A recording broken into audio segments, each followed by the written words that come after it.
Лида приняла первый областной открытый конкурс «Фанфары Лидского замка». Творческое состязание прошло в 2 номинациях и 2 возрастных группах – детские и взрослые, ансамбли духовых и ударных инструментов.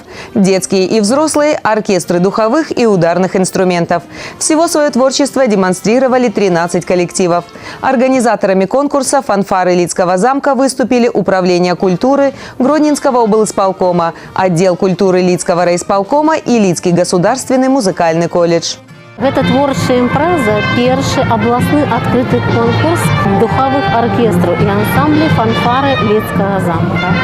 Ён упершыню ладзіцца ў Гродзенскай вобласці і мэтай сваёй ставіць пошук і падтрымку таленавітай моладзі, менавіта калектыўнай творчасці, ансамблевай і аркестровай ігры.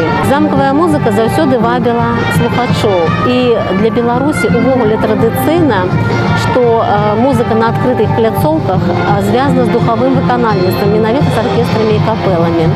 І сёння мы толькі працягваем слаўныя традыцыі, якія некалі існавалі на беларускіх землях, звязаныя з творчасцю нашых ідзейнасцю вядомых мецэнатаў, Радзівілаў, Сапегаў, Завішаў, Агінскіх, якія падтрымлівалі і распачыналі гэту традыцыю менавіта ў эпоху класіцызма. У другой палове 18 стагоддзя існавала шмат аркестровых калектываў на тэрыторыі сучаснай Беларусі, а сярод духавых нават былі разнастайнасці ваенныя, янычарскія, рогавыя.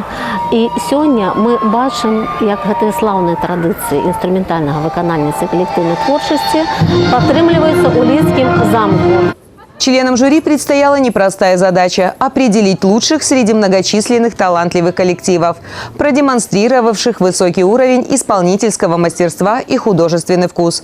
Участники конкурса исполнили по 2 разнохарактерных и разностилевых произведения. Много оркестров разных, то есть можно познакомиться с разными жанрами, кто что играет. Ну, так необычно, что размещено в Лидском замке. Ну, в принципе, такие конкурсы для нас не редкость. Вот стабильно раз в 2 года уезжаем вот в Поречье, конкурс «Фанфары Сяброу», тоже для духовых оркестров организуется.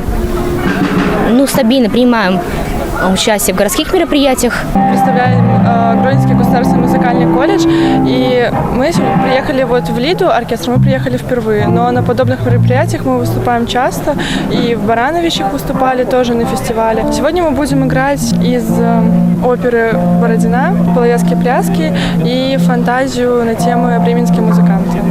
Личину на конкурсе представил образцовый духовой оркестр Лидской детской школы искусств, который стал лауреатом 1-й степени, а также коллектив Лидской детской музыкальной школы искусств. Он награжден дипломом лауреата 2-й степени.